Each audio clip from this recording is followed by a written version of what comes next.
ubuzima bwabo buteye agahinda. Abakomeye n'aboroheje, abaturanyi, abato ndetse n'abakuru, iyo babatambutseho bibaza niba ubuzima babayemo ari amahitamo yabo.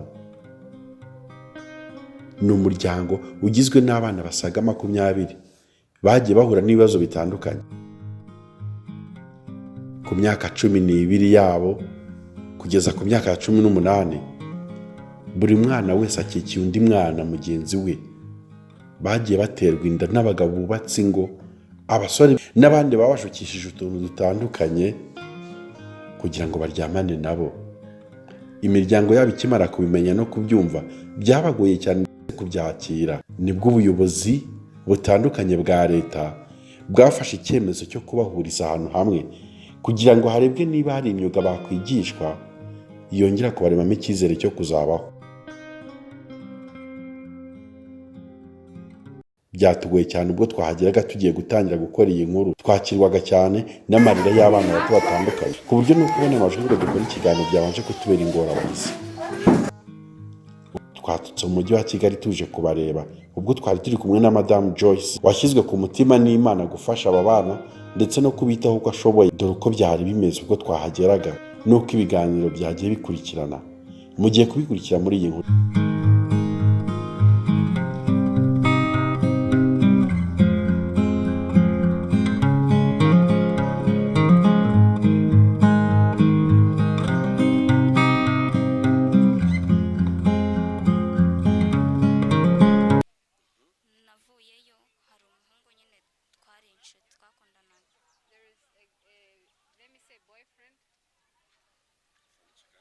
icyo gihe nyine twaraje icyo gihe nari nagiye hariya ku gatare mama yari antumiye maze kuntuma ndaza. Icyo gihe twahuye n'uwo muhungu arangije turagenda aramerekeza turagenda. Twari kumwe n'undi mukobwa mukuru w'aho ngaho nari nagiye.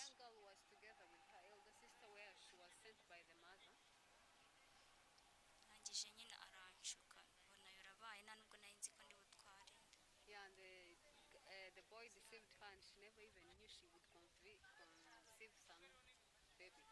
Tujya kumbaho nari mfite imyaka 16. Nari ndwaje papa Butare.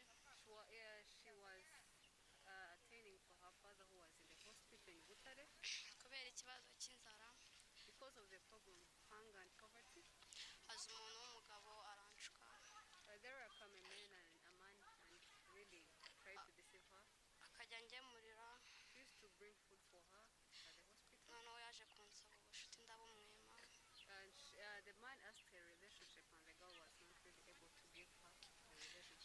Arambwira ati urabonyuma ariko ntabwo nzaboraho nzakubonera. Umugambi w'Imana uri ku buzima bwawe. Amen. Nta hantu Imana itagukura, nta n'ahantu Imana itagize gute itagukoze. Kandi najya mbabwire, nubwo mwabyaye mutabiteganyaga cyangwa mutanabyifuzaga, mukabyara muri batoya cyangwa se kubw'impanuka. Uyu munsi noneho wari uri kubafasha, wari uri specific kuki? Uyu munsi naje kubasura mbabaza uburyo aho imyigire igeze uko bimeze, nabazaniye icyo kurya n'imyenda yo kwambika abana babo n'iyo nabo ubwabo bambara, noneho mbabaza n'aho bagereje kwiga n'icyo bifuza. Ese ibi bikorwa watangiye urumva ushaka ko byaguka ku ruhe rwego, inzozi zawe ufite n'izihe?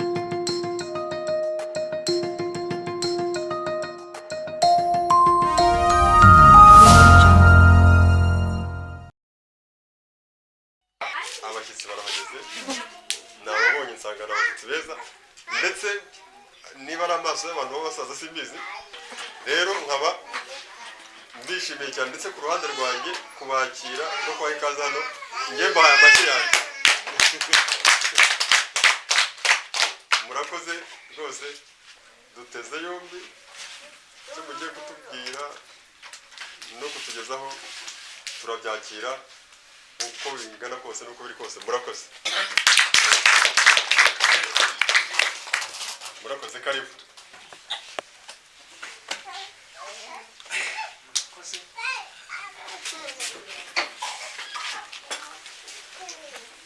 murakoze nk'uko yari arimo abivuga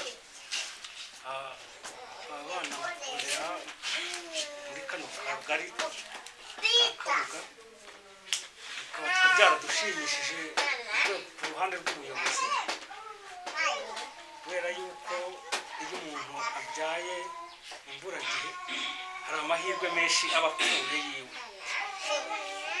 kugira ngo rero ugire amahirwe ubone umuntu wagufasha kumufatirana atarangirika niko nabivuga cyane aba ari amahirwe akomeye kandi iyo tuje kureba hano uburyo barimo biga kudoda kuko turabikurikirana ntabwo ari ukuvuga ngo baterera iyo ngiyo turaza tugasanga hari urwego bamaze kugeraho bigaragaza yuko baziteza imbere kuko uyu ni umwuga mbere na mbere ni umwuga uba uzamufasha mu buzima bwe bwa buri munsi dore ko na wa mwana aba yarabyaye adafite n'umufasha akenshi usanga adafite n'umufasha kumurera usanga akari nk'akabando tumuhaye kazamusindagiza akamufasha kurera wa mwana nawe akiteza imbere ikindi akanatekereza neza nko ku rwego rw'imibanire n'abandi bareba y'umuntu akimaze kubyara akiri mutoya aba ataragira ubushobozi bwo kwihanganira ibimubayeho yaje agahura n'abandi nabyo biramwubaka mu mutwe akumva yuko afite icyizere cy'ejo hazaza akumva yuko yahuye na bagenzi be bakamubwira ati ihangane bibaho twebwe turanezerewe cyane ku ruhande rw'ubuyobozi ku buryo tutabona uko tubivuga kuko burya tugeze mu munyarwanda uzabasha kwiteza imbere tuba turi kubaka umuryango ushoboye kandi utekanye bakazavamo n'abamama bazigira icyizere cy'ejo hazaza kuko umuntu ashobora guhura n'ibibazo ariko akabyigobotoramo iki rero ni kimwe mu bizamufasha kwigobotora mu kibazo yahuye nacyo kandi tunabizeza yuko duhora tunabibabwira ntabwo iyi ngiyi aba ari impera y'ubuzima azaniteza imbere akanashaka neza nk'undi utarabyara kubera icya mbere n'icyizere hano bimuremamo kwa guhura n'abandi bakanahana kora ati komera n'undi akamubwira ngo komera kumva ko bashyigikiranye ubuzima bugasubira neza n'ababyeyi yenda kubera imyumvire mikeya harimo ababa barabaye nk'aho bakomeretsa cyangwa bagashaka kubashyiraho igitsuri cyinshi abana bikaba byabaviramo ingaruka zo kumva bihebye ejo nabona leta nayo imwitayeho akabona ari kubona umwuga akabona wa mwuga umuteje imbere batangira kubona yuko kuko n'ibyago yari yagize ntabwo ari uburara kandi twanahwema no kubabwira nubwo harimo ubwana ko batazongera buriya iyo umuntu ahuye n'ibibazo anamenya uko abyikuramo abantu bakiga no kwigira ku mateka rero twabashimira cyane kuba namwe mwadusuye uruhande rw'ubuyobozi n'uwo mu izina ry'abaturage mpagarariye ko abana bakomoka muri sosiyete turabashimira tubikuye ku mutima turi kubona yuko hari abantu baturinda buriya hari ukuntu umuntu ashobora kugufasha cyangwa akakungura inama ariko agatera iyo ngiyo ariko kuba mwaje mukamanuka biba ari igiciro cyinshi cyane ni ikitwereka yuko ni icyereka bano bana ko twese n'igihugu tubari inyuma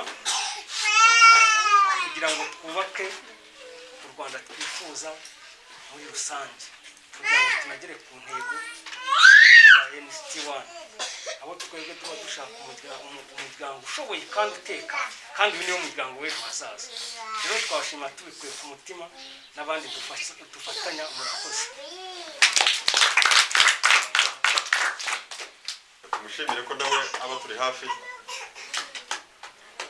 ndetse atwitayeho nawe arakoze cyane rero nkaba nagira ngo n'abashyitsi bacu nabo twabana akanya nabo bakatuganirira kugira ngo ibintu birusheho kugenda neza kuko ntabwo twabaniganira nabo tubahaye akanya rwose mutuganirire nta kibazo murakoze. duhe madamu Joyce n'ubundi ijambo kugira ngo agire icyo atangaza ku munsi nk'uyu nguyu ku bantu bari kubikurikira. Ni iki kimuri ku mutima, yamenye gute aba bana, byose nibyo agiye kuza adusobanura nyine, agira n'ubutumwa aza gutanga ku badukurikiye. Murakoze.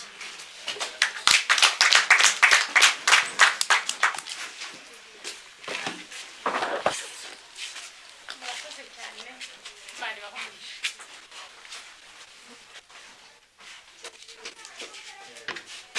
Thank you. Yitwa Joyce. Yeah, she's called Joyce.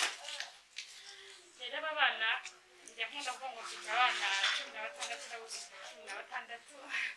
aba bana naratekereje numva umutima wanjye binjemo ko nafasha abana bagize uburyo guterwa inda mu buryo She always says that she has 16 children that she's holding. Those children were impregnated when they're still young. So she's trying to help them out so that they may have a future ahead of them.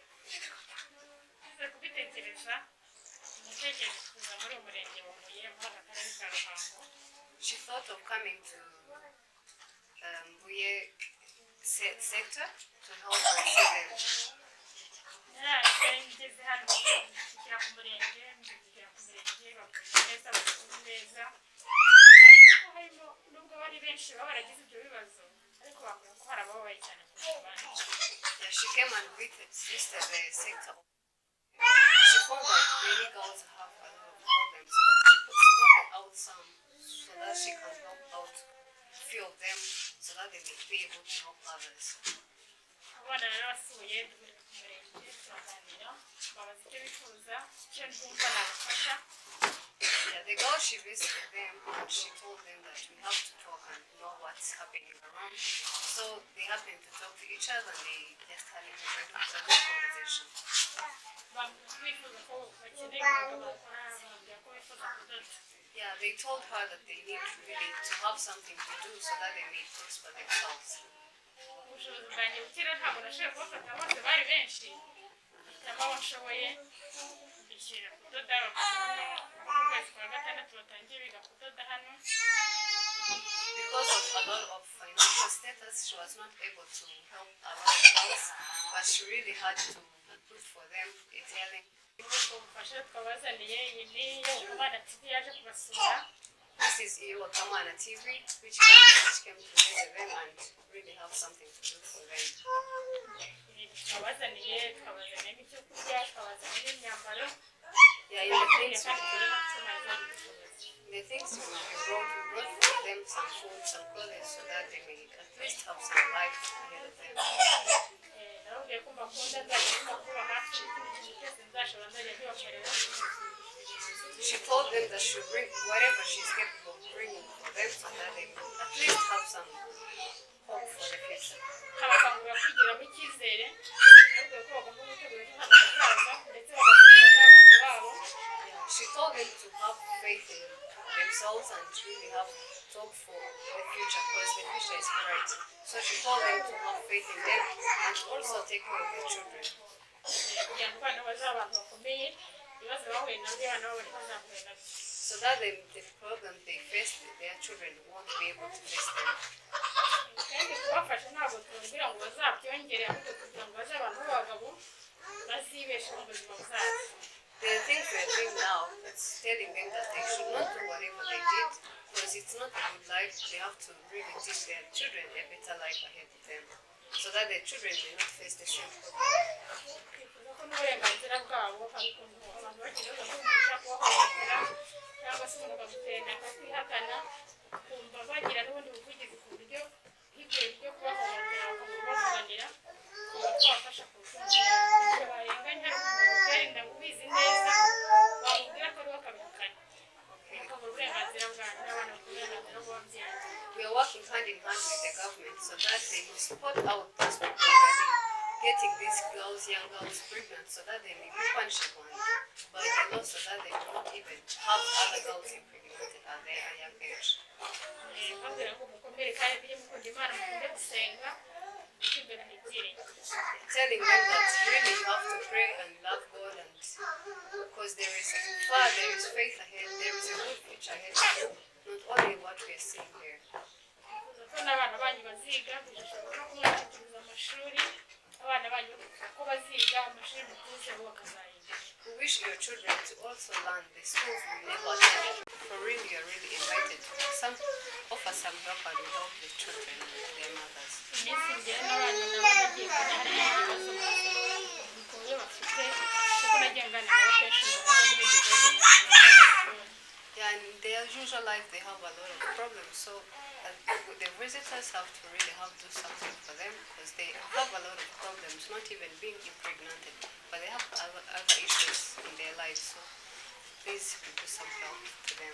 Cyane ko abana bavukiyemo hari igihe byarahagaze mu muryango ntibashimishe, abenshi bagiye bakabura akato ukabona ko badafite ubuzima bwiza.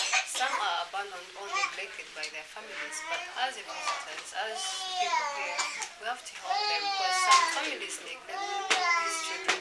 They just push them away, but really they did nothing wrong, because they had no option to do that.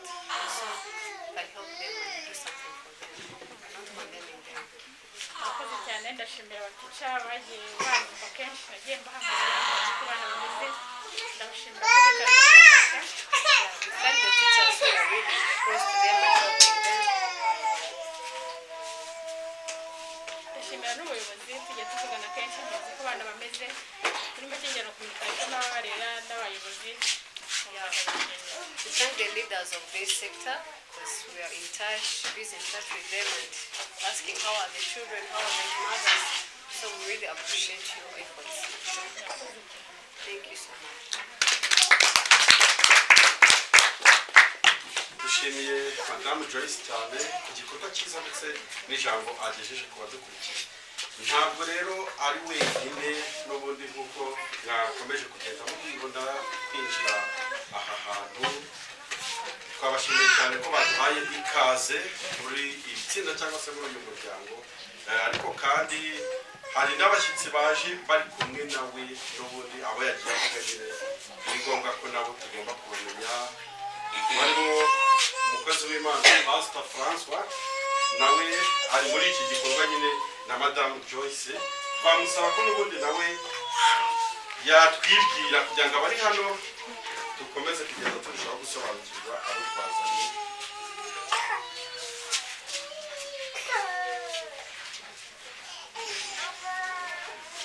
Yesu ashimwe.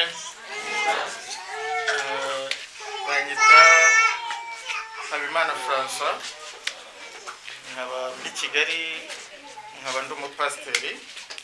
Madamu Joyce nta gihe kinini gishize ambwiye kubw'iki gikorwa, ngira ngo nta n'icyumweru kirashira, ariko mu by'ukuri kuko umurimo w'Imana ntago ari ukubwiriza ubutumwa gusa mu rusengero, ahubwo harimo no kugera ku bababaye, kuko ijambo ry'Imana riravuga ngo nari nshonje urangaburira, nari nambaye ubusa uranyambika. So akibimbwira rero niyumvishemo uwo mutima wo kuza uyu munsi. Ndatekereza ko nta kidasanzwe twabazaniye kirenze, ariko twabazaniye umutima w'urukundo. Kandi hamwe n'ibyo icyari gikomeye ni ukuhagera. Tuzagerageza no kubwira izindi nshuti zacu ziri hirya no hino ku isi kugira ngo zibe zadufasha muri iki gikorwa dufatanije n'inzego z'ibanze. Ngira ngo Madamu Joyce ambwira iki gikorwa, yambwiye ko hari abana afasha gice kimwe, ndetse agafatanya ubuyobozi bw'inzego z'ibanze mu kuba babasha kubishyurira no kubitaho mu buryo butandukanye. Ngira ngo niko bimeze. Icyo rero nge nabwira aba bana, ibyo byose mwese mwemera Imana uko muri hano, sibyo? Mbere ya byose ndagira mbabwire ko mbere y'uko twabakunda n'ibyo twabafasha, Imana ibakunda. Ni nayo yadushyizemo uwo mutima wo kugira ngo tuze hano tuganire namwe tubafashe, kuko ntabwo ntekereza ko ari hano honyine hari abantu bababaye, ariko ndayambabwire ko Imana ibakunda, kuba ari mwebwe Imana yatuyoboyeho. Hari ijambo riri mu gitabo cya Bibiliya, igitabo cy'Itangiriro, rivuga umumama umwe cyangwa se umukobwa umwe watewe inda n'umugabo witwa Aburahamu. Uwo mudamu yitwaga Hagayi. Noneho Hagayi atewe inda, bamwirukana mu rugo kwa Aburahamu. Yari umuja wo kwa Aburahamu. Bamaze kumutera inda bamwirukana mu rugo, ngo impamba bari bamuhaye imushiriraho ageze ahantu mu butayu. Noneho ngo aza gutereka mu nkurikire gatoya, ngo aza gufata umwana amutereka ahantu kugira ngo atamupfira mu maso. Uwo mwana ngo ararira cyane, Imana ngo yumva ijwi ry'iki ngo ry'uwo mwana uri kurira, ngo yohereza marayika wayo abaza Hagayi ngo Hagayi ubaye genda uterure uwo mwana, ngo iruhande rwawe urabona igitare cy'amazi, umuha amazi umwe ukomeze urugendo, kuko uwo mwana nzamugira ishyanga rigize rikomeye.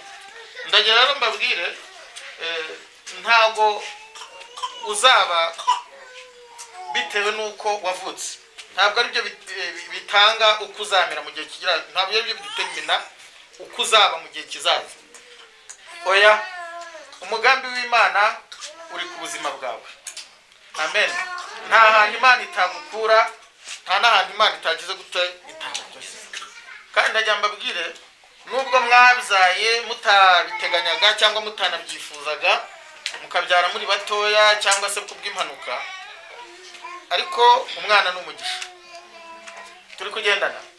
Uburyo bwose waba waravutsemo uri umugambi w'Imana, kuko hari abandi babuze urubyaro, hari n'abandi inda zagize gute zavuyemo.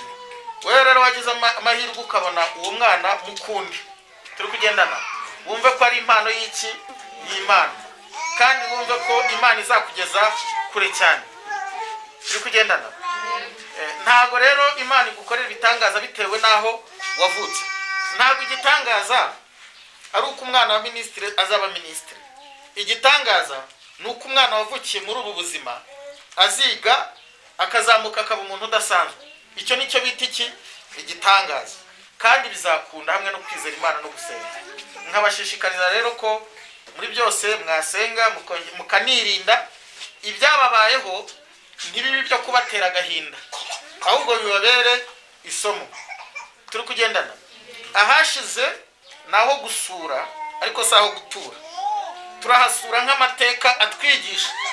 Turi kugendana, ariko ntabwo tuhatura.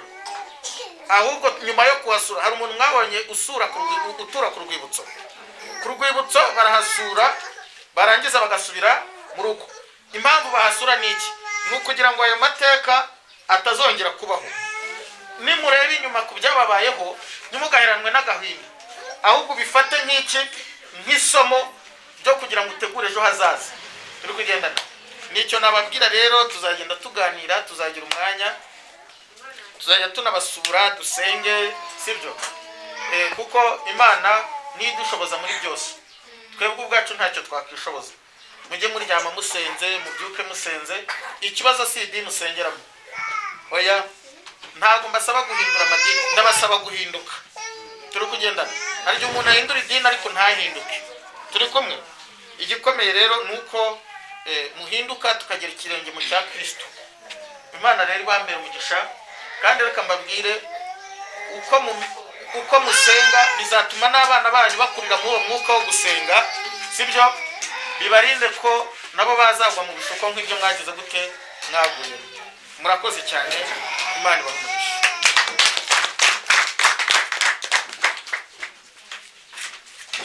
Twagize amatsiko yo kumva kandi mushiki wacu twaturukanye mu mujyi wa Kigali wari urimo agenda adufasha nyine kugira ngo n'abatumva ururimi rw'Ikinyarwanda babashe gukurikira umuhango, ubundi nawe twakumva impamvu tumaze mu gihe.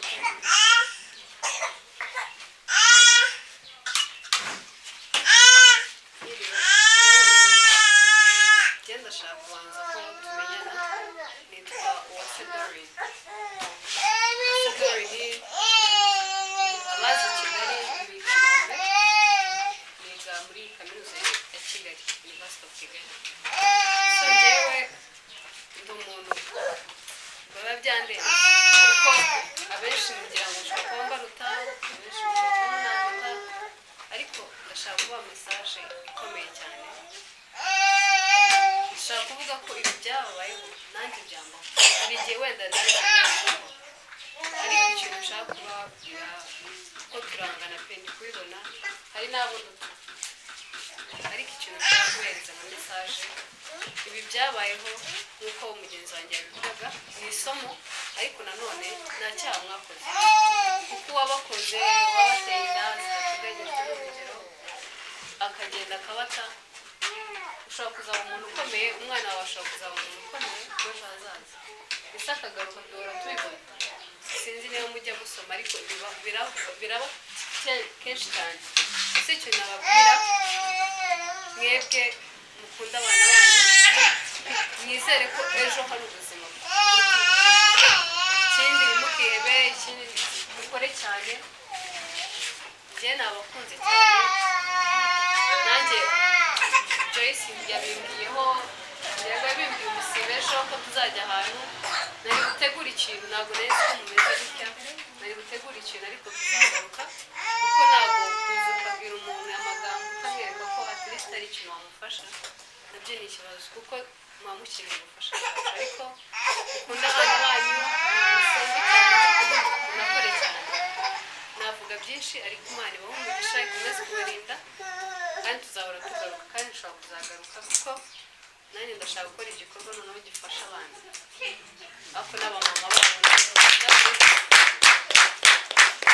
ndashaka kugira kuko ni ikintu gisara ndashaka kubitangira imbaraga nyinshi cyane kuko aba bana byanga byakunda hari ibintu bazacamo kandi batagakwiye gucamo umwana agomba gukura ari umwana agakura mu buzima nyuma y'ibyo twagize amatsiko yo kugenda tuganira nyine n'inzego zitandukanye ndetse n'abantu bari hano nk'uko mwagiye mubibona twagize umugisha wo kuba turi kumwe n'umuyobozi w'aka kagari kugira ngo twumve n'ubundi imbamutima ze kubwira iki gikorwa abibonye mu gihe shusho cyangwa se bisize iyihe maje muri aka kagari niwe butumwa yageza ku bantu bose bari badukurikiye nk'iyobokamana TV turabakiriye nyakubahwa muyobozi murakoze cyane turabashimiye cyane tubikuye ku mutima nk'ubuyobozi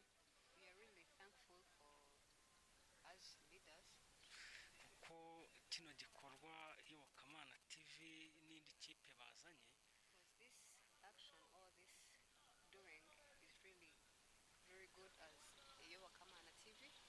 ni igikorwa cy'ingenzi yaba ku buyobozi bwite ndetse no muri sosiyete bari kugikoreramo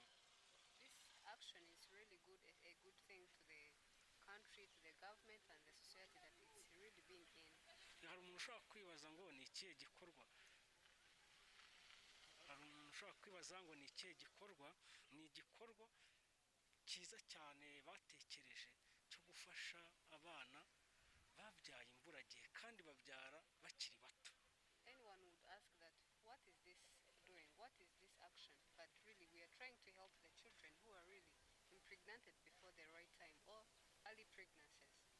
bikaba iyo umwana abyaye akiri muto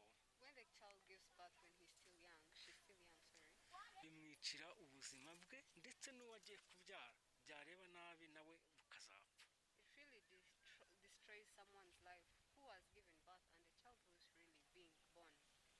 niyo mpamvu rero baba banafashije uwo mwana kugira ngo abone uburenganzira kuko umwana yafashijwe akabaho neza biza mu burenganzira bw'umwana abonye ibyo yagahawe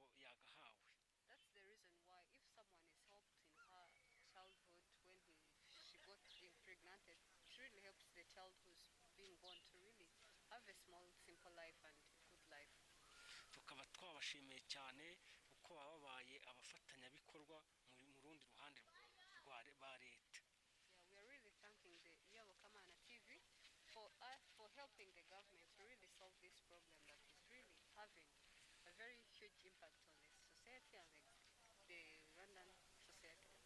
kuko natwe ubu ngubu turi kugerageza kuba twakurikirana abantu babateye inda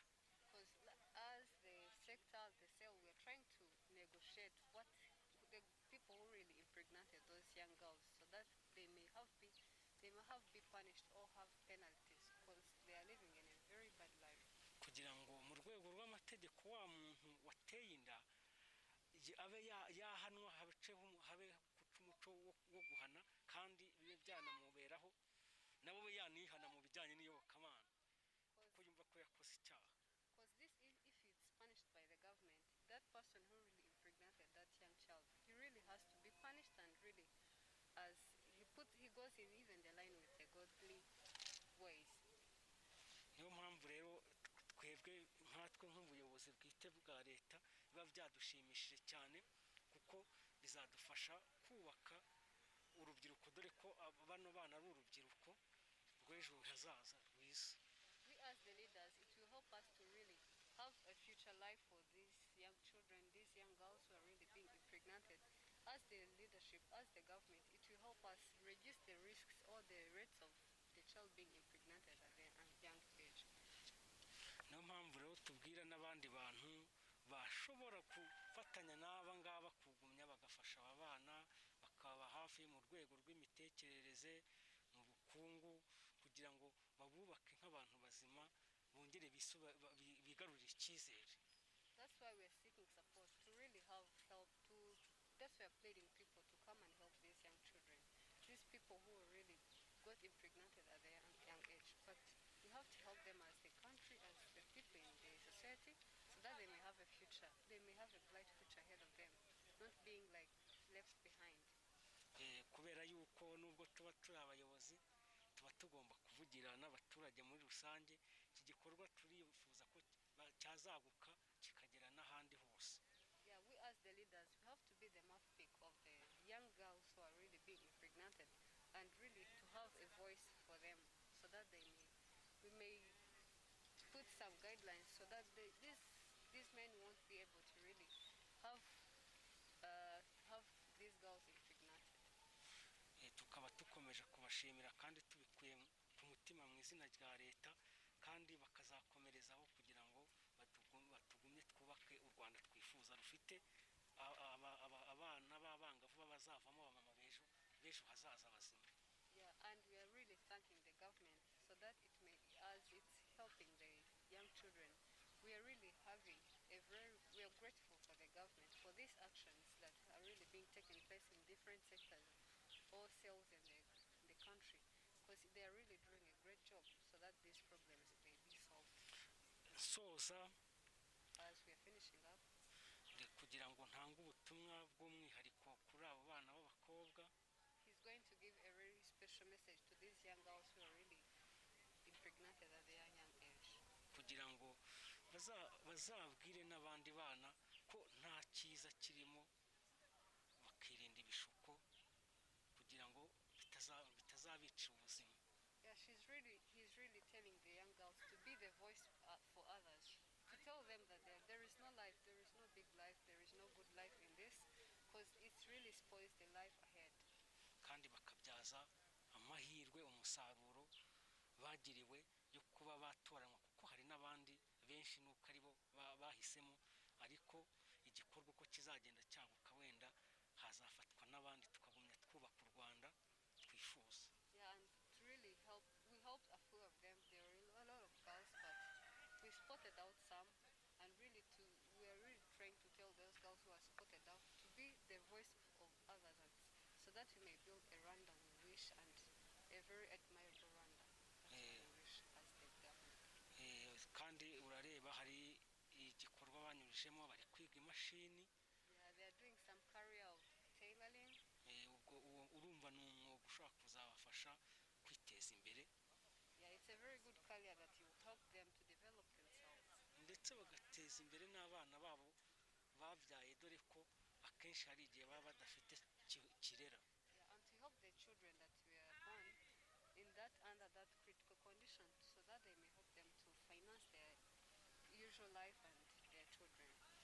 tukaba dushoje tubashimira kandi tubabwira ngo imvura nziza nihigaruka muzagumye mudufashe dutegure abana bacu baguye mu bishuko bazavemo abanyarwanda beza kandi bigarurira icyizere. Murakoze. And we are greatly thankful that really you are doing such a great job as the government, so that help these young girls to really have faith in them and have a bright future big and be some people that are really big in the country.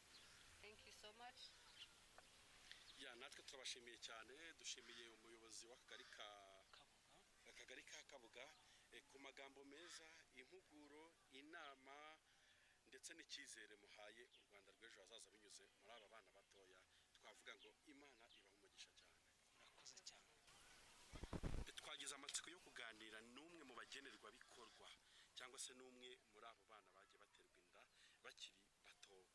Hari uwo turi kumwana rero, watangira twibwira? Nitwa Mukanyandwa Nonsiyata. She's called Mukanyandwa Nonsiyata. Mukanyandwe. Yes. Mukanyandwa Nonsiyata avukaye. Mvuka mu mudugudu wa Ruyenzi, umurenge wa Mbuye, akagari ka Nyakarekare. Uzi kuko bivuze ushobora kubuza n'isibo. Nonsiyata, amakuru ni meza. Tugusanze hano uri umwe mu bagenerwa bikorwa kuri iki gikorwa cyari kiyobowe na Madamu Joyce. Nonsiyata, Karame. uvuka mu muryango w'abana bangahe? Mvuka mu muryango w'abana bane, ndo wa kane. She's a family of 4 and she's the 4th. Bivuga ngo uri umuhererezi. Yego. So she's the last born. Dushobora kwibaza ujya guhura n'iki kibazo cyangwa se n'iyi accident byatangiye gute?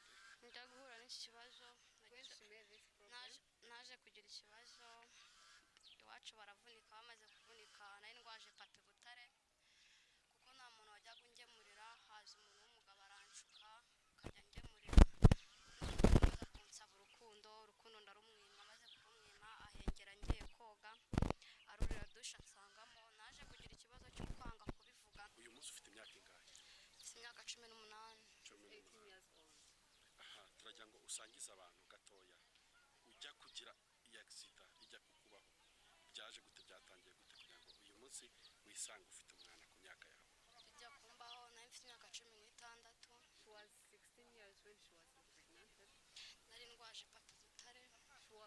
She was attending for her father who was in the hospital in Butare. Kubera ikibazo cy'inzara, Because of the problem of hunger and poverty, haza umuntu w'umugabo aranshuka, there come a man and really tried to deceive her. akajya ngemurira, He used to bring food for her at the hospital. noneho yaje kunsaba ubucuti ndabumwima. And the man asked her a relationship and the girl was not really able to give her the relationship. Arambwira ati urabonyima ariko ntabwo nzabura aho nzakubonera. The man said, you have refused a relationship, but there is a point I will see you. Utarakomeza, Before you proceed, uwo mugabo mwari musanzwe muziranye? Wapi nawe namumenyeye. Wamumenyeye ku bitaro? the young lady never knew even the man. Abagusabye ubushuti ubwa mbere urabumwima. And the man asked you a relationship and you refused. He refused. Byakurikiye wiki? Byakurikiyeho ngiye koga arancunga, arurira ansanga muri dushe. The man went by hand when she was going to the bathroom, and he followed her to the bathroom and just caught her from there. Arambwira ati ubucuti warabunyimye ariko uyu munsi ndabubonye kandi ndahita nangiza ubuzima bwawe. So the man told her that you refused to give me a relationship, but I'm going to spoil your life. I'm going to destroy your life for good. Ndangije ibintu byambaye ndavuga ni reka nahe. When she noticed that, she just went home and kept quiet. Ngeze mu rugo nyine nisanga narasamye ndayuye umwana. And when she reached home, she never found out, but as time went on, she found out she was pregnant.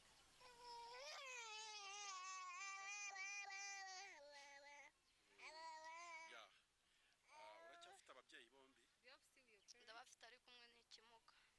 Abana n'ubuhe bumuga? Yaravunitse agendera mu mbago.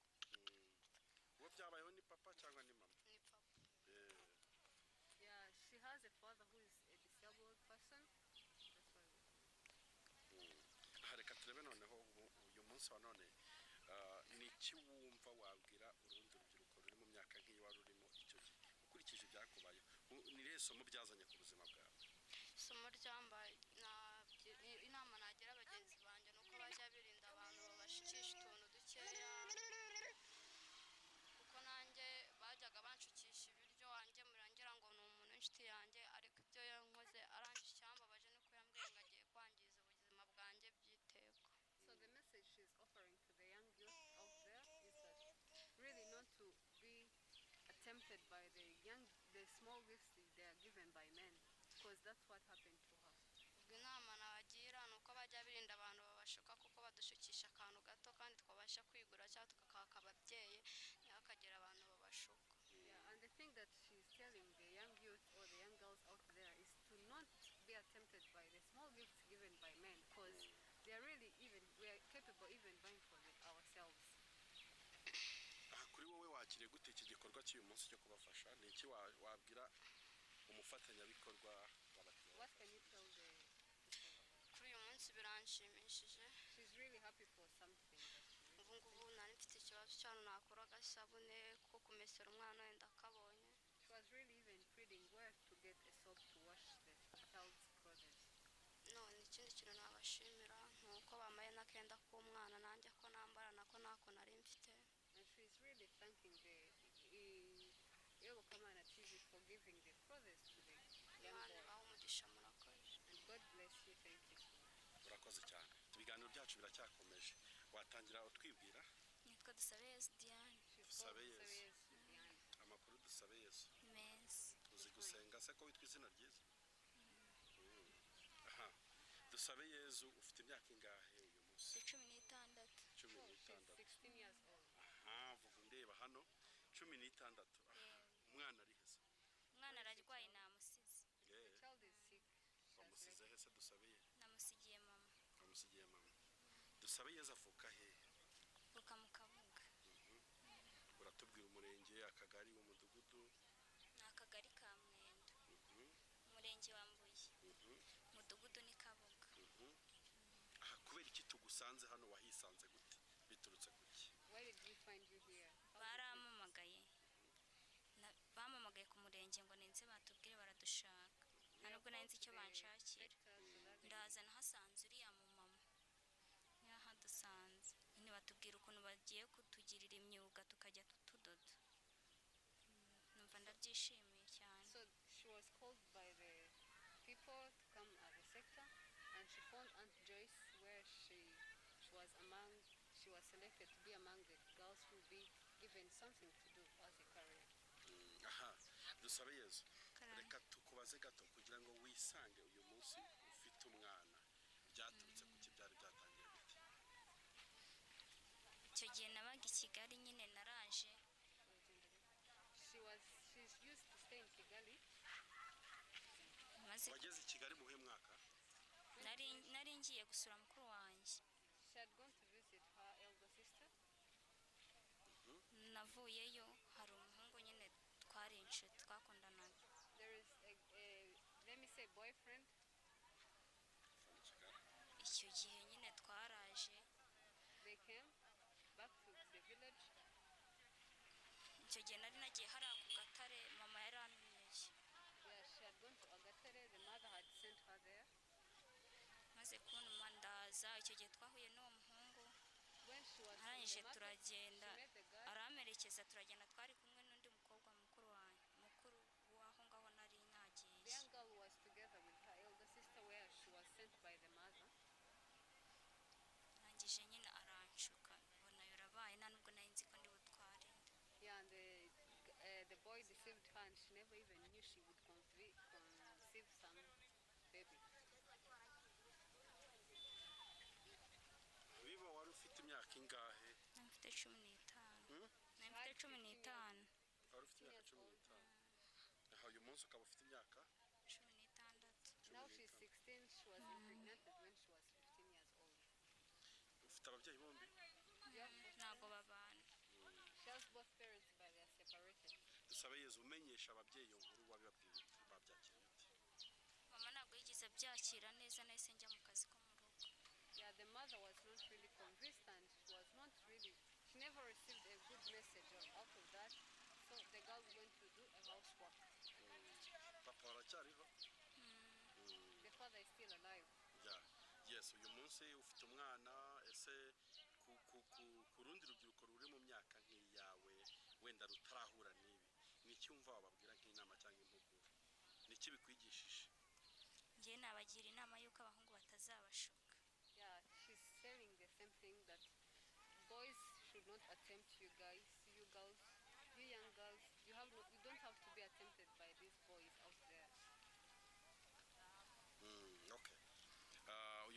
gikorwa wacyakiriye gute cyabagenewe cyangwa se cyabakoreweho?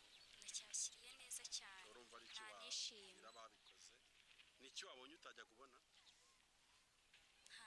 ntabwo abantu badusuraga nka gutya, ntanabyishimiye cyane. Yeah, she's Kandi saying that Imana ibaha umugisha cyane, nabongerere. she's thanking the TV for visiting them and really providing something to eat, the clothes, because she's telling us that she will not get someone to visit her and give her something.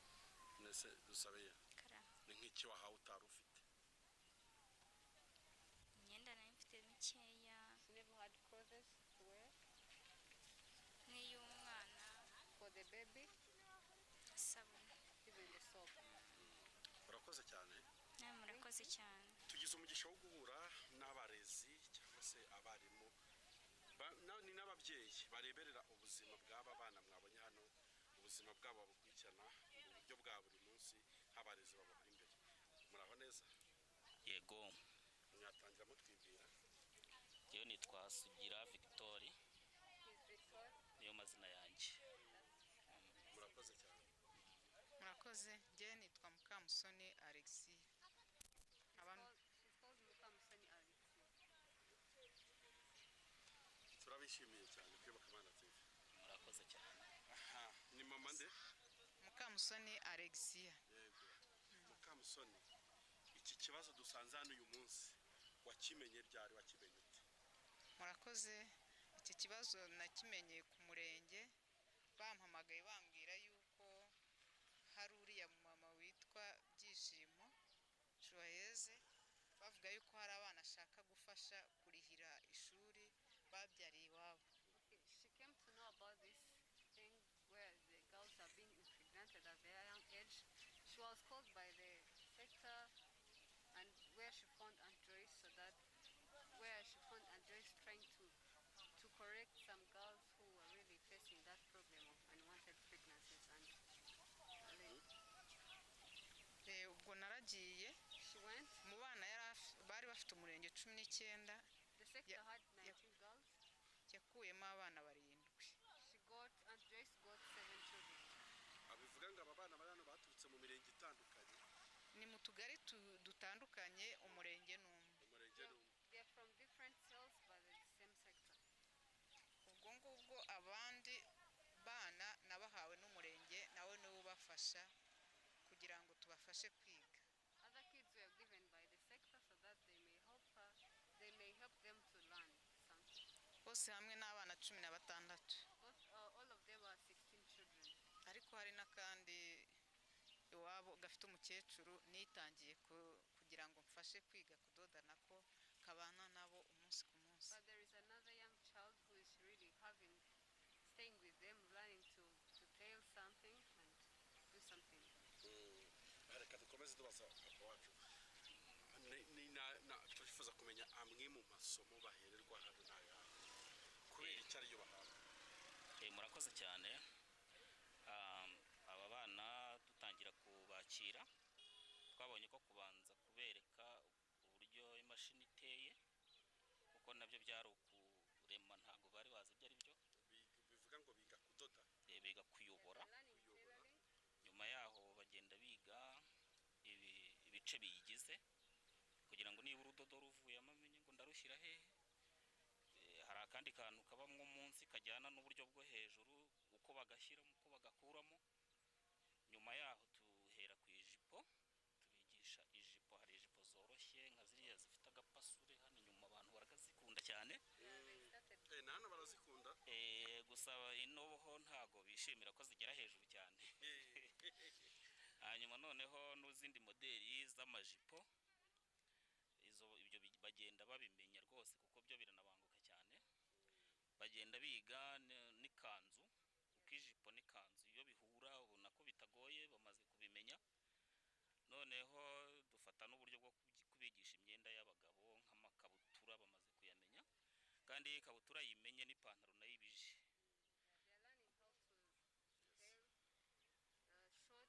They are learning how to tail shorts and they are now learning to really do some trousers. hanyuma ubwo ubona ko kubera ko ari ukubigisha nyine uragumya ukajya usubiramo wongera uberekera aho bitameze neza kugeza ubwo ubona ko rwose babyishimiye. They're really happy for what they're doing. ya mukurikije amasomo mubaha murabona hari umusaruro bashobora gutanga bo ubwabo mu rwego rwo gukomeza kwiyankadira. murakoze barimo barabimenya cyane kuko no muri bariya bana harimo abambaye amakanzu n'amajipo bidodeye ndetse n'abana babo hari imyenda bafite bagiye babadodera ubona ko ari umwuga bishimiye cyane kandi uzabagirira umumaro. That they're learning something because what even some clothes they are wearing, it's what they mended and that's what they tell. aha wenda tugiye gato hirya gato y'uwo mwuga twari kwiga nk'abantu mubana nabo dore ko muri n'ababyeyi ese ku kijyanyeho n'uburere bw'umwana noneho butari ubwo tujye ku bana bavuka kuri bari ababyeyi ku kijyanye n'uburere bw'abana noneho bariya nyine babyawe akadiroma yabo bimeze ute se ibyo umwana akenera kugira ngo akore neza biraboneka nk'uko bikwiye. murakoze urebye ubuzima burabagoye. The life is really hard for them. kuko nk'ubu ngubu hari igihe batubwira bati iyo tugiye dutashye tuvuye kwiga harimo abajya gukorera amafaranga kugira ngo babone nk'agasabune k'abana. It's really a very difficult life because from there, the school, they really have to go and look for something to eat for their children. So it's a really difficult life for them. ureba ubuzima bubagoye rimwe na rimwe kuza hano ugasanga barasiba wamaze ati kuki wasibye umwana yarwaye ukabona ni bwa buzima bubi baba bafite bw'imibereho yo mu rugo namwe ngire ngo mwahababonye.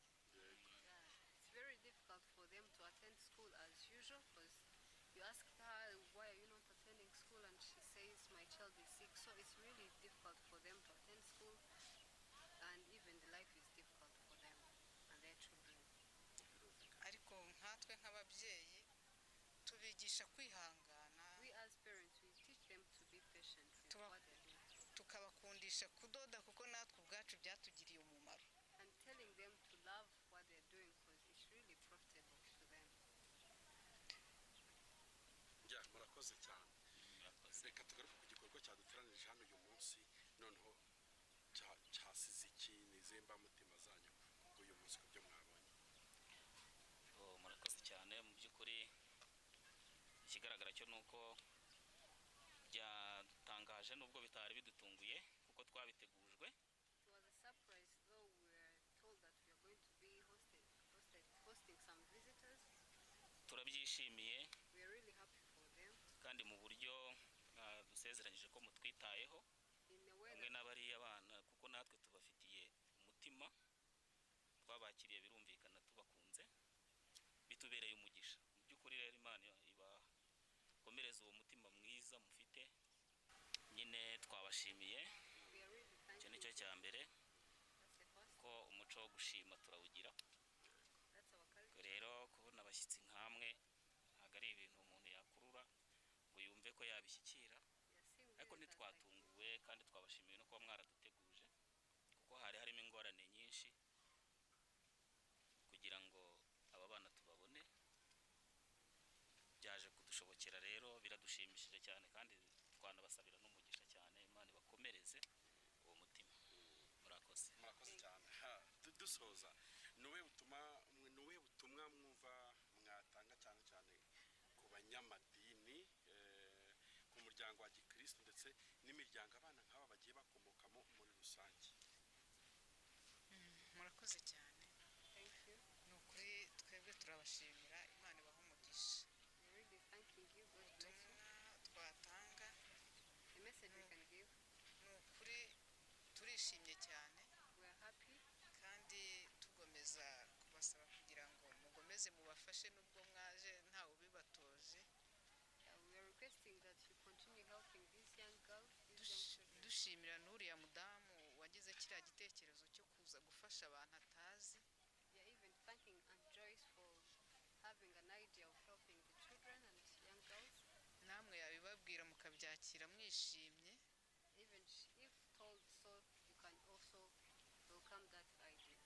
biradushimishije cyane kandi n'abana mwabonye ko bishimye. Yeah, they are happy and the children are happy too. Dufite ibyiringiro ko bagiye kwiga babikuye ku mutima kuko babonye abantu babafitiye umutima mwiza babitayeho. And we hope they are going to learn very well because they have seen people who really try to, who really love them. Tubasaba ngo mugomeze mubakorere ubuvugizi bazabone utumashini kugira ngo ubuzima bw'ejo hazaza buzabe bwiza mu iterambere.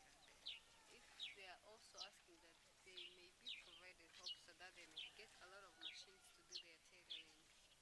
Murakoze cyane Imana ibahe Thank you umugisha. so much. icyo papa hano yaranyongoreye ubutumwa cyane cyane mu muryango nyarwanda muri rusange, The message to the Rwandans, ariko cyane cyane ku banyamadini, and mostly the ni people, uko bagomba cyane gukangukira kugira umutima w'impuhwe, kuko Yezu Kristo ni icyo cyigisho yigisha mbere na mbere, hanyuma ibindi bikagenda bikurikiraho. Ubwo rero ni ukuvuga ngo ikigaragara cyo ni uko igikorwa nk'iki iyo kibaye gifasha abantu benshi cyane kuruta amagambo menshi atagira ibikorwa. Murakoze.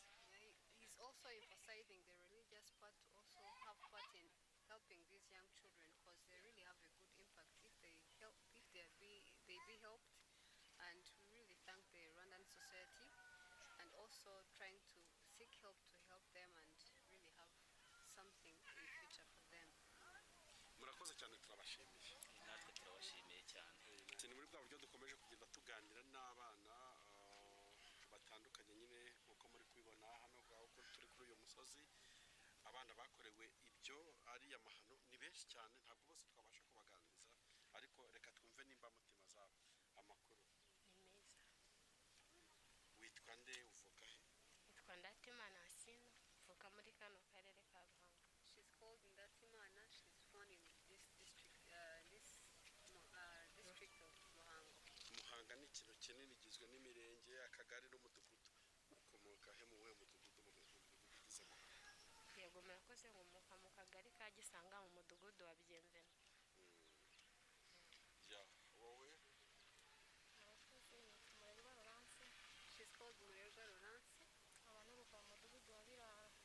She's from the cell of Biraro. Yiga hano mu Mponda. She studies in Mumonda. Ya. Abaniga ikijyanye n'ubudozi. She's learning tailoring. Murakoze. Aha, umwana ari hese wowe? Where is your Umwana twari turi kumwe hariya, ahubwo ndumva ari kurira nuko nje nihuta. Nuko uje wihuta. Reka tukubaze kugira ngo umusange. Ya, wisanze hano gute, wahageze ute, byari biturutse kuki? Ukuntu twageze hano nyine byaturutse ku murenge wa Mbuye. Ukuntu byaturutse ku murenge wa Mbuye rero twari turi mu rugo twumva baraduhamagaye, hari abatwungirije b'abajyanama baratubwira ngo ku murenge baradushaka. She was told that the district that they really need them, and she reported to the district. That's where she, at Mbuye district. Tugeze ku murenge gisanga ntabwo ari njye njyenyine bashakaga, nsanga turi abana benshi, tuganira ku kijyanye n'uko tuza gusanga icyo baduhamagariye nyine batubwiraga ko nyine abantu batewe inda zidateguwe kandi batagejeje igihe. When she reached the district, she was told that she found a lot of girls who had the same problem of getting early pregnancy. So she found herself there too. Tugomba nyine hari umushinga ngo bagiye kutuzanira. Ubwo rero ukuntu twisanze hano mu Mponda, twageze hari imbuye sosiyali atubwira ko nyine mu Mponda hari umushinga nyine badushingiye wo kwiga ikijyanye n'ubudozi, bwo kuba twarisanze hano mu Mponda. Ubu turi kwiga ikijyanye n'ubudozi. Murakoze.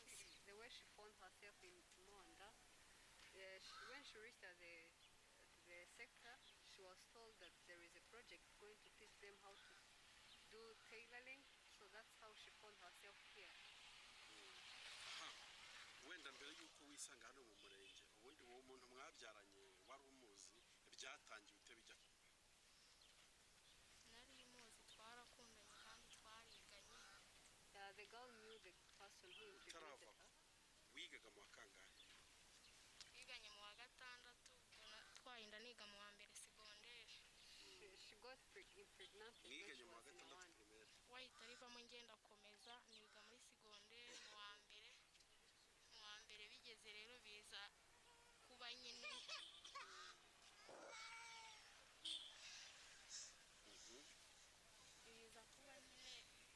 ngo ukuntu byabaye nyine mbere byarabaye tugiye ku ishuri kuko twatahanaga mperekeje nyine yabingira nkabyanga tukavundagurana tukabirwana nyuma tuza kujya mu misa nyine tuvuye mu misa turatahana tumaze gutahana ubwo twararwanye tumaze kurwana nyine bikora ku ngufu biba birabaye kuva icyo gihe kugeza natwarinda kugeza umwana afite imyaka 2 n'igice ntabwo twari twongera guhura ubu yaragiye ntabwo akiri iwabo. ufite ababyeyi bombi ndabafite.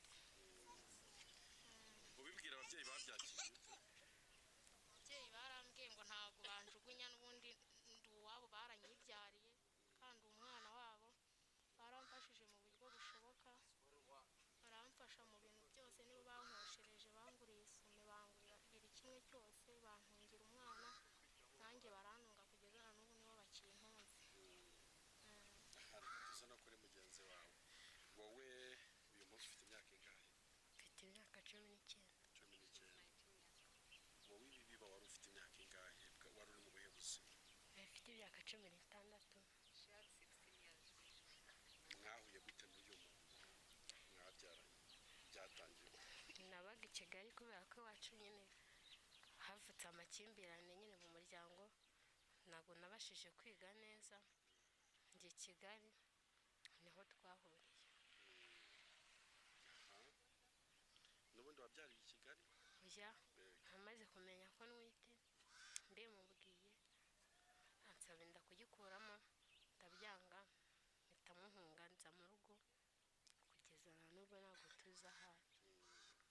uyu munsi wisanze hano wiga kudoda amashuri asanzwe wari yagejeje he ngeze mu wa 5 primaire. mu rwego rwa hano rw'uyu murenge kuri wowe ugufasha iki urwego rw'uyu murenge mfasha ibintu byinshi baranyunganira igikoma gihabwa abana cyasha kibondo nkakibona amafaranga y'imfashanya ahabwa abana nkayabona kandi n'umushinga waje ufasha abana babyaye mu buryo butateguwe nawo narawubonye ndabashima cyane mwarakoze. reka noneho dusoza niki wumva uyu munsi warabyaye utari wabiteganije ko uyu munsi uzaba ukikiye umwana niwe butumwa waha abantu bari mu myaka nk'iyawe cyane b'abakobwa basigaye inyuma ubutumwa nabaha ni kwirinda ababashuka kuko burya umuntu ni mugari ntabwo aba agukunda by'ukuri abagira ngo akubeshye akwangiriza ubuzima biradusaba kubanza gushishoza tukamenya uwo tugiye gukunda ninde ese azatugeza kuki ese yishimiye iterambere ryacu icyo nicyo bidusaba. ikindi kandi tugomba kwirinda kwishora mu ngeso mbi tugakoresha amaboko yacu n'imbaraga zacu n'ibitekerezo byacu. murakoze cyane. yego twahuriye hano uri umukobwa kandi uko mbibona ntabwo ukuze cyane ndagira ngo numve imvamutima zawe nk'urubyiruko waturutse mu mujyi wa Kigali waje hano mu cyaro ariko hari image ushobora kubuha ko ishobora gusangiza urubyiruko muri rusange ukurikije iby'amaso yawe wabonye ariko tutarinjiraho batangiye twibwira. Amazina nitwa Uwase Doreen Masi. Yego naturutse mu mujyi wa Kigali nk'uko abivuze. Yego Uwase Doreen amakuru ni meza. Doreen yabonye image nk'izi z'ibintu ari kubona hano bivuze iki kuri we kuri Doreen yaba w'inyuma no w'imbere? Njye ikintu navuga bitewe n'ibyo nabonye kuko nasuye akagari ka Kabuga mu murenge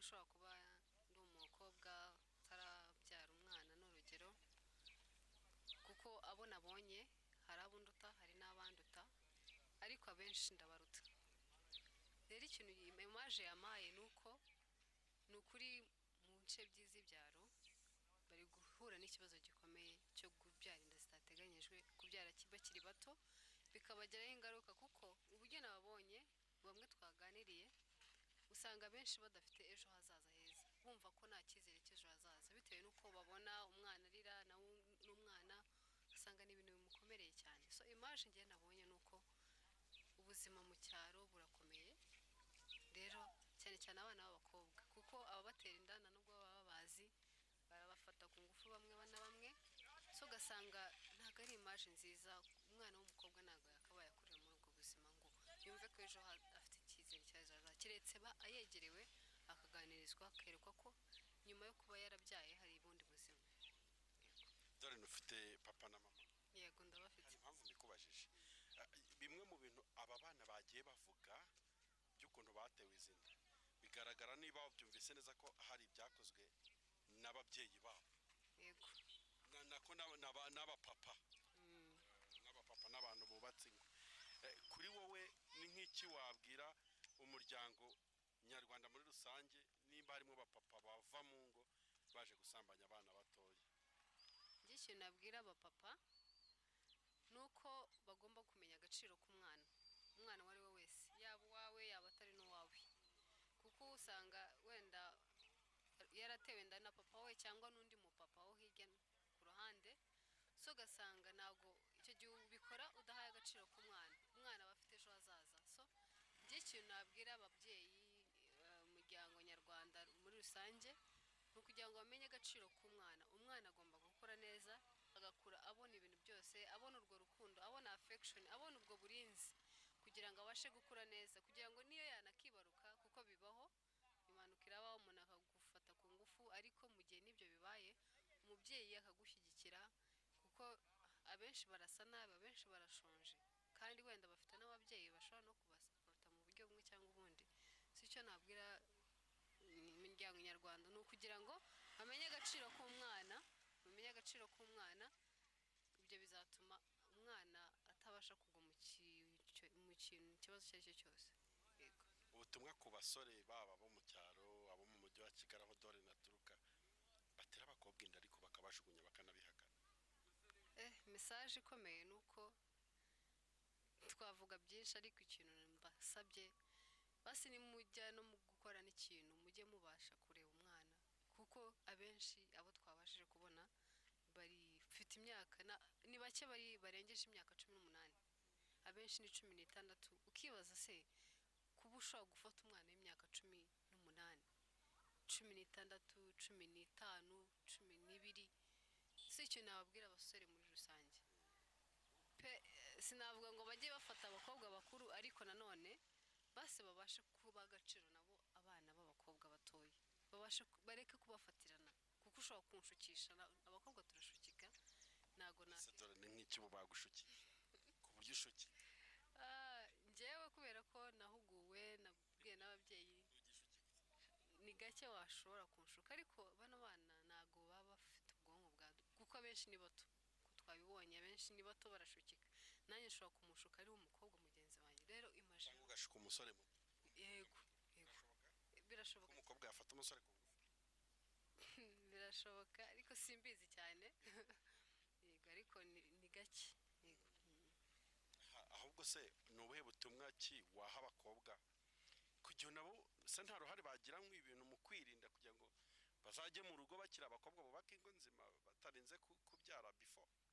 Ikintu nabagiraho inama ni uko bagomba kwishakamo ibisubizo kuko usanga abenshi twabaganiriye bavugaga ko yanshukishije ibiryo yanshukishije ibintu biri aho udufaranga yanyeretse ko icyo nababwira ni uko bagomba kwishakamo imbaraga bagakora cyane bakicira inzira niyo baba baturuka mu miryango ikize cyangwa idakize bakishakiramo ibisubizo bagashaka nk'utu turimo Aunt Joyce yabashyiriyeho bagakora bakawigisha kuko iyo uri aho nta kintu ukora umuntu wese arakwaprocinga akaba yakubwira ibyo ari byo byose ugasanga uguye mu mutego utateganyije. Yego Doreen karitsiye utuyemo cyangwa no ku gihugu muri rusange, nyuma y'ibyo ubonye ni uwuhe musanzu wumva ugomba gutanga kugira ngo ibi bintu bigabanuke? umusanzu ugomba gutanga, njyewe ngize amahirwe najya, kuko ndi umuntu ukunda abantu, mbonye amahirwe najya na approaching umukobwa ari we wese nkabasha, kuko hari igihe umwana abura guidance akabura umuntu umugira inama, ariko njyewe icyo nshaka kugeraho kuko ubasha kumenya ikibazo cy'umuntu mwaganiriye. Rero ikintu muri karitsiye cyangwa muri gihugu muri rusange numva nazajya negera buri mwana wese, niyo nta kintu namusigira ariko nkamugira niyo nama, kugira ngo mwereke ko kuko hari abenshi bashobora kureba bakakwifuza ukavuga wawe uriya mwana nta bintu bya mirenge afite ariko arasa neza, ni umukobwa ufite ejo hazaza. So nicyo kintu kubaganiriza. Ikindi bagakora cyane bakanashakisha, kuko abenshi barashakisha. Ikindi bagahugurwa ukababwira ubuzima bw'imyororokere. Benshi batubwiraga ko basamye batanabizi, ugasanga umwana yarasamye batazi. Niba njyamanye n'umusore of course byanga byakunda, niba nahuye n'umugabo bishobora kuvamo ko ushobora gutwita, so bakaba bahugurwa. Icyo wakora ngo ntutwite? Yego, nicyo wakora. Ese niba wahuye n'umugabo ni gute? Ubwo uri no kugaruka ku burere bwo mu miryango babakuramo, kuba hari amasomo wenda badahabwa n'imiryango, bati iyo umuntu aryamanye n'undi akikingiye yarwara sida. Ntabwo turi kwamamaza prudence muri iki kiganiro, kuko turi kuvuga ubuzima muri reyera abantu babamo, ko ubwo ugarutse ku kijyanye n'ubumenyi bwo mu muryango nabwo ushobora kubasubiza cyane. Byafasha cyane kuko iyo ubana niyo umubyeyi mwaba mutabanye neza, ariko at least wagera n'uwo muntu wisanzuraho akakubwira ubuzima bw'imyororokere, ubuzima bugakomeza kandi byatanga umusanzu mu gihugu. Dore ndagushimiye cyane. Bakoze cyane. Twagize gutya twegera umuntu wateguye kino gikorwa, Madame Joyce, niwe tugiye gusoza tuganira nawe, dukeneye kumenya imbamutima ze. Yatangiye yibwira abadukuriye. Murakoze cyane.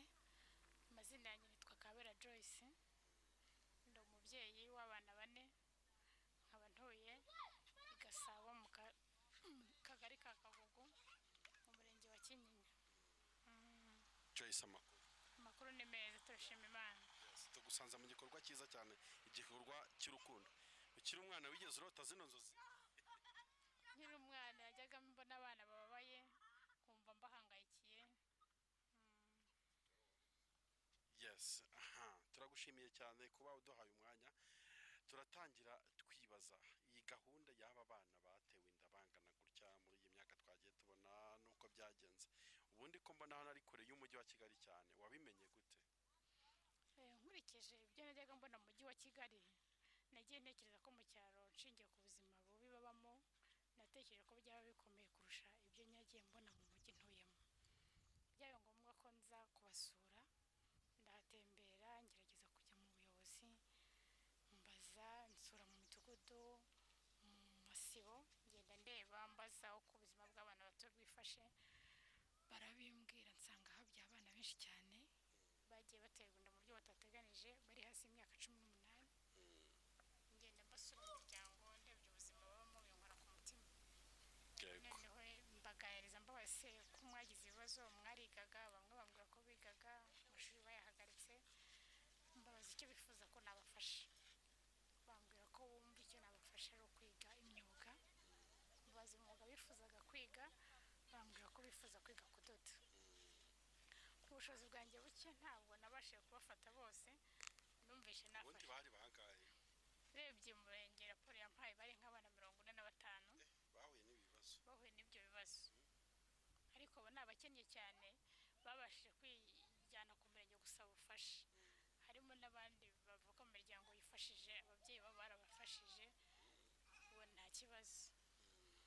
Ubwo nagerageje kubona ko mfata abo nshoboye, nabaga babaye cyane, mbishyurira kudoda. Abo ntashoboye umurenge nawe urabafasha. Ubwo ngiye nishyurira abana 10, mbishyura umwuga wo kudoda. Bamaze kwiga amezi 5, barimo ku kwezi kwa 6. Numva ndabakunda, binkora ku mutima, ngegeza kubasura kenshi, bagira ibibazo bitandukanye mu buzima, kubura ibyo kurya.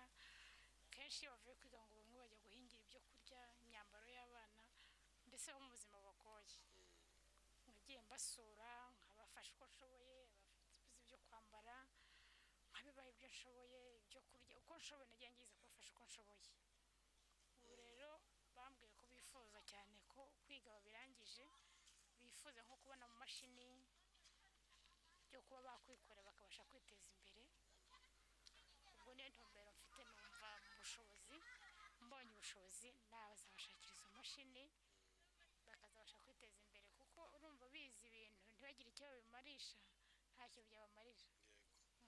uyu munsi noneho wari uri kubafasha, wari uri specific kuki uyu munsi nari naje kubasura mbabaza uburyo aho imyigire igeze uko bimeze, nari nabazaniye icyo kurya n'imyenda yo kwambika abana babo n'iyo nabo ubwabo bambara, noneho mbabaza n'aho bagereje kwiga n'icyo bifuza.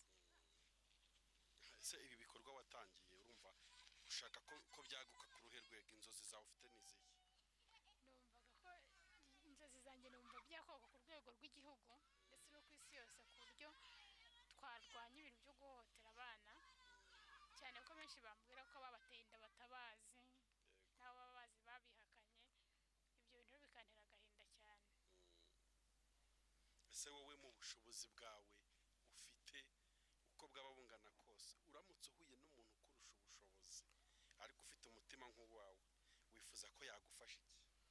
Numva namusaba ko yabagurira imashini bakamenya kudoda. Buri muntu wese akagira imashini ye, akajya abasha kudoda ku buryo yabasha no kugurira umwana w'ibyo yifuza, yemwe n'umwana yajya kwiga akabasha kumuborera amakayi, nawe akabasha kubona icyo yifuza bitamugoye, kuko ubona ko ubuzima bwabo bagoye. Niba atabasha kwigurira icyo yambara, ntabashe kubona ibyo umwana we yambara, urumva ko bitamworoheye.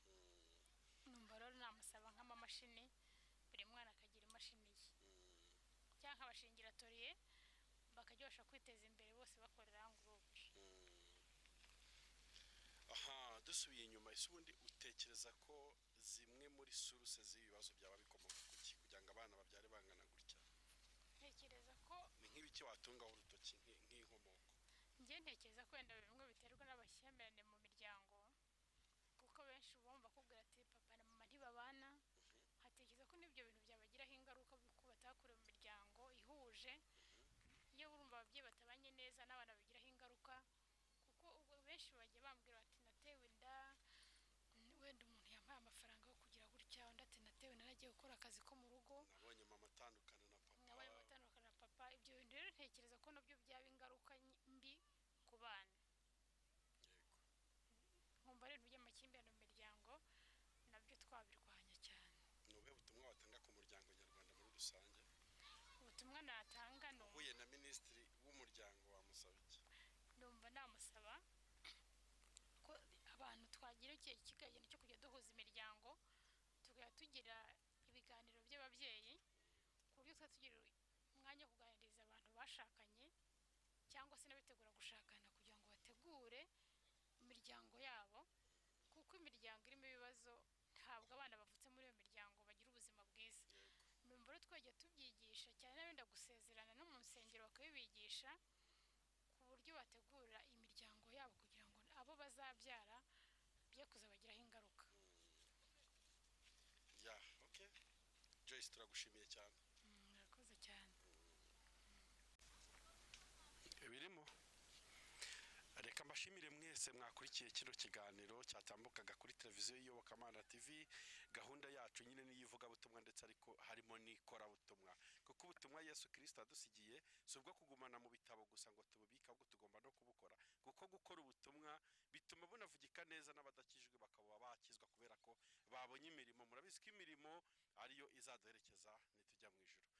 Turashimira rero abantu bose bagize uruhare muri iki gikorwa, barimo wari ubahagarariye Madame Joyce guturuka mu mujyi wa Kigali, watekereje ku mutima akavuga ngo aba bana barababaye, bakeneye kwisiga amavuta, bakeneye kurya, bakeneye kunywa, bakeneye imyenda yo kwambara, bikamukora ku mutima, maze akegeranya abandi bagenzi be n'imbaraga ze bakabasha gukora igikorwa nk'iki cy'urukundo.